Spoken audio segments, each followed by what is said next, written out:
बिस्मिल्लाहिर्रहमानिर्रहीम, अस्सलाम वालेकुम।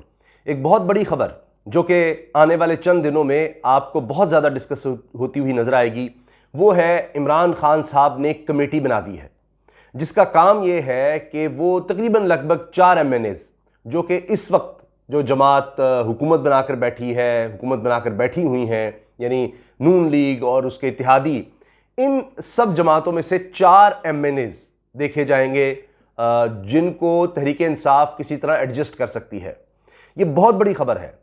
अच्छा, अब किस लिए कि ये MNAs अगर इस्तीफ़ा दे देते हैं, 4 जो कि नून लीग में से हो सकते हैं या किसी इत्तेहादी में भी हो सकते हैं, ज़्यादा इम्कान नून लीग का है लेकिन बहरहाल किसी इत्तेहादी में भी हो सकते हैं, तो 4 लोग अगर इस्तीफ़ा दे देते हैं तो फिर शहबाज शरीफ साहब और उनकी हुकूमत के पास जो मुकर्ररा तादाद चाहिए आपको असेंबली में, वो उनके पास, इत्तेहादियों के पास नहीं रहेगी। ये एक पूरा प्लान है, कमेटी भी बना दी गई है, इस पर बात भी हो रही है, आगे बढ़ा जा रहा है। ये बहुत बड़ी खबर है और ये बोल न्यूज़ पर ब्रेकिंग न्यूज़ चली। जो बोल न्यूज़ के इस्लामाबाद के ब्यूरो चीफ हैं सदीक जान, उन्होंने ये खबर दी और उसके बाद हमारे प्रोग्राम में पता चला, में भी ये डिस्कस हुई। तो अब आप देखिए कि इसका मतलब ये है कि इमरान खान साहब जो कहते हैं ना कि लॉन्ग मार्च के हवाले से इनको पता ही नहीं है मेरी स्ट्रेटजी का, जो राना सनाउल्लाह जो बातें कर रहे हैं, तो अब ये बात डिस्कस हो रही है कि हो सकता है लॉन्ग मार्च की ज़रूरत ही ना पड़े, क्योंकि इमरान खान साहब ने एक और बात की है कि हाँ जी मुज़ाकरात चल भी रहे हैं, नहीं भी, और इस तरह की वो बात कर रहे हैं। तो मुक़्तदर हलकों से फैसला साजों के साथ इमरान खान साहब के मुज़ाकरात चल रहे हैं। फवाद चौधरी क्या कह रहे हैं? वो कहते हैं कि मरीम औरंगज़ेब साहिबा की क्या हैसियत है, राना सनाउल्लाह ये क्या है, इनको क्या डिस्कस करना, या मरीम औरंगज़ेब जो मर्जी कहती रहें, और ये तो कौंसिल का इलेक्शन नहीं लड़ सकती, इनकी क्या है। तो जो फैसले करने वाले हैं एस्टैब्लिशमेंट का, उन्होंने कहा कि उन्होंने देखना है कि अब ये ज़मीनी इलेक्शन के बाद भी क्या वो कोई फैसला लेते हैं, नहीं लेते। अब बात क्या है, क्यों ये सब कुछ हो रहा है? एक तो ये चीज़ कि ये जो 4 MNAs की मैंने बात की, ये कि कहाँ से, किस तरह से इनको चूज़ किया जा रहा है।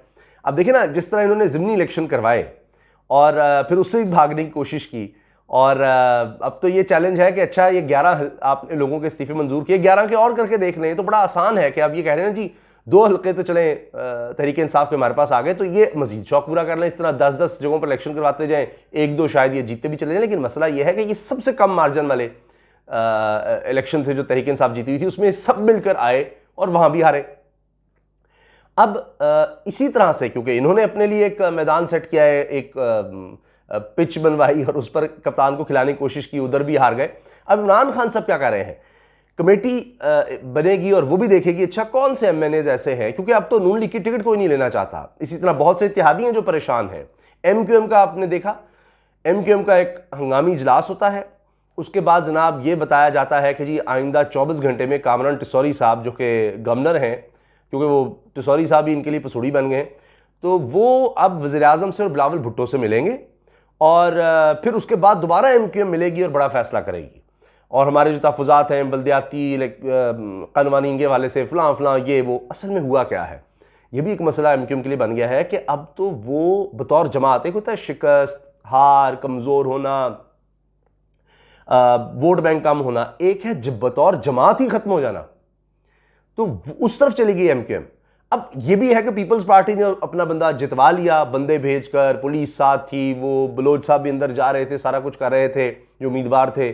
पीपल्स पार्टी ने अपनी हुकूमत का भरपूर फ़ायदा उठाया मलीर में, तो वो जीत गए। MQM का जहां हल्का था वहां उस तरह जोर नहीं लगाया, अगरचे वो मार्जिन भी बहुत ज़्यादा था, तो वो ये कहेंगे यार हम कितना को जोर लगाते हैं, तुम्हारा तो मार्जिन ही इतना ज़्यादा था, लोग ही नहीं आए, हम क्या करें, हमने तो अपने बंदे निकाल लिए। तो लिहाजा पीपल्स पार्टी कराची में एक तरह से गेन कर गई और MQM वहाँ से भी फारिग हो गई, जो जिस हल्के से इमरान खान साहब जीते हैं कराची से। अच्छा, अब MQM कह रही है कि हमारे साथ क्या हो रहा है, लिहाजा वो भी अब दबाव डाल रहे हैं और कहेंगे जी हम जा रहे हैं। तो ये भी हो सकता है कि वो भी देखें कि अच्छा इमरान खान जब दोबारा आएगी हुकूमत तो हमें ले लोगे, तुम्हारी हुकूमत आनी है, क्योंकि अब तो राना सनाउल्लाह ने कह दिया कि जी अगर इमरान खान लॉन्ग मार्च के लिए आता है तो 8 से 10 महीने बाद फिर हम भी आ सकते हैं। मतलब ये कि 8 से 10 महीने बाद तो इमरान खान की हुकूमत आनी ही आनी है, उनको भी नजर आ रहा है। तो इस तरह से भी हो सकता है कि बलूचिस्तान अवामी पार्टी भी ये सोच रही हो कि अच्छा दोबारा भी इत्तेहाद करना पड़ सकता है, तो हम देख ही रहे हैं, ये तो अब सब लोग कह रहे हैं, जो PDM के सहाफ़ी हैं वो कह रहे हैं, इनके दानिश्वर कह रहे हैं, टेलीविजन पर बैठ के इंटरव्यूज़ में अब कहने लग गए हैं, जितने भी तज्जियाकार मईशतदान उनसे पूछे कि अगले कोई इनके पास 9 महीने रह गए हैं, 9-10 माह ज़्यादा से ज़्यादा, उसमें कोई महंगाई में कमी नहीं आनी, बेरोज़गारी मज़ीद बढ़नी है, सैलाब ज़दगान के लिए उस तरह कुछ हो नहीं रहा, तो हालात इससे बदतर होने की तरफ जा रहे हैं। और फिर इनके पास डिसीजन मेकिंग के लिए होगा नहीं, पॉलिटिकल कैपिटल ही नहीं होगा, इतने ज़्यादा लोग हैं, किस किस को खुश करेंगे। जिस तरह से आप देखें ना, नूर आलम खान साहब को जो पहले ही उनको कमेटी का चेयरमैन बनाया हुआ है, अब उसके बाद उनको जनाब विफाकी वजीर के ओहदे के बराबर भी कर दिया है। तो अब आप सोचिए ना कि विफाकी वजीर जनाब वो अपोजिशन में से बंदा उठा के उसको विफाकी वजीर की तरह दिया जा रहा है, नूर आलम जो कि लोटा है तहरीक इंसाफ का। अब ये जो 4 लोग MNA चुनने हैं, ये एक अलग प्लान है, एक ABCD जिस तरह इमरान खान साहब का प्लान है। उसमें यह है कि ऐसे हल्के हो सकते हैं जहां तहरीक इंसाफ के लोग लोटे हो गए, वहां से उन लोगों को इस्तीफा देकर के भाई इस्तीफा दिया इन्होंने अपनी पार्टी छोड़ दी है, अब ये आ रहे हैं, ये कोई फ्लोर क्रॉसिंग तो कर नहीं रहे, तो इन्होंने इस्तीफा दिया है। ये राजा रियाज और नूर आलम ये तो आज तक तहरीक इंसाफ के ही बनकर बैठे हुए हैं ना।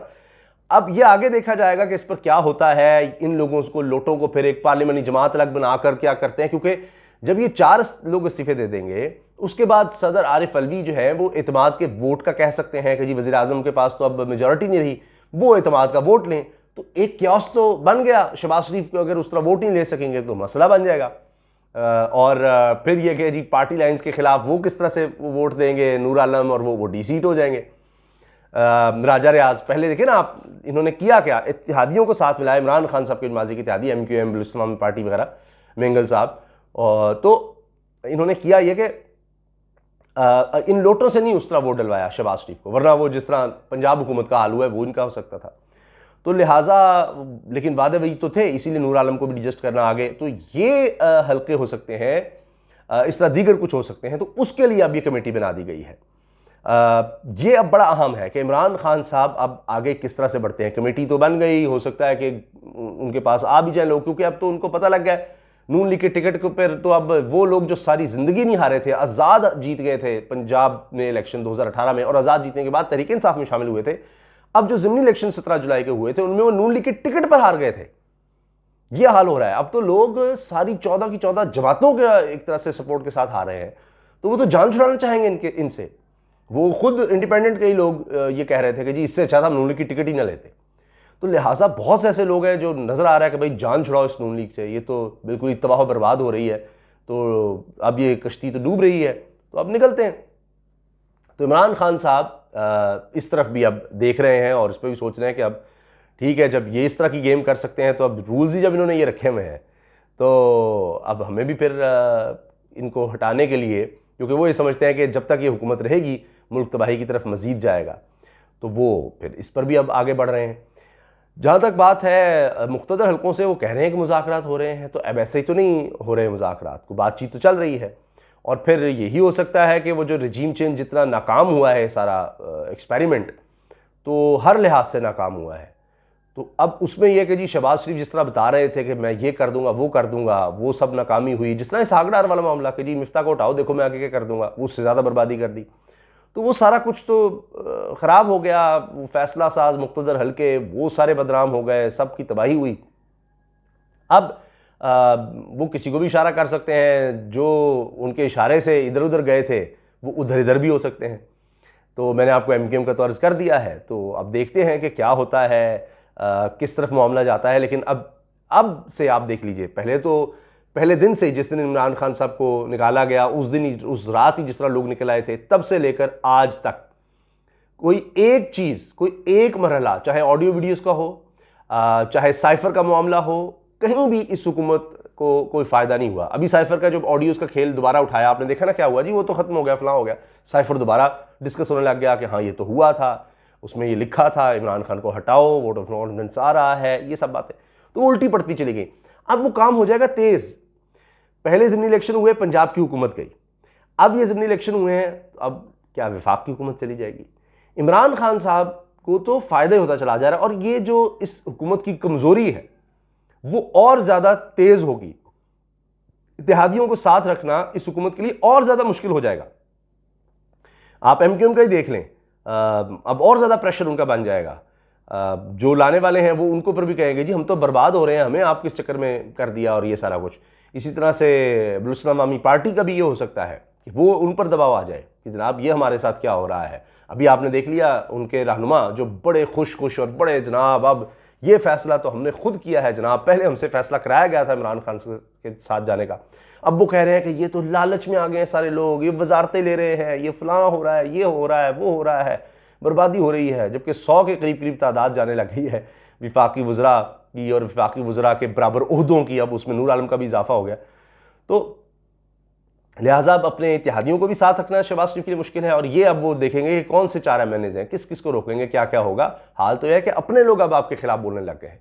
तो ये अब ज़्यादा अरसा गेम चलनी नहीं, जितना अरसा भी चलेगी ये घसीट कर अजीब अजीब तरीके से बदनाम होकर पार्टी का भी नुकसान, मईशत का भी नुकसान, ना फैसले ना इदारे, कुछ भी इनसे ठीक होने वाला नहीं है और इनको इस चीज़ का पता लग गया है। लेकिन मसला कहाँ है? मसला ये है कि अब ये है कि ये तो इमरान खान इतना पॉपुलर रहता है कि हमारी तो बर्बादी है, जितना अरसा है उतना अरसा तो रह लो। अब वो इतने खौफजदा हो गए इमरान खान की पॉपुलैरिटी से, इतने खौफजदा हो गए हैं कि वो भाग रहे हैं, किसी भी तरह के इलेक्शन से भाग रहे हैं। जैसे पहले इन्होंने 11 को इस्तीफे मंजूर करवा कर सारा कुछ करके उसके बाद भागना शुरू कर दिया इलेक्शन से। अब ये हर तरह से इलेक्शन से भाग रहे हैं।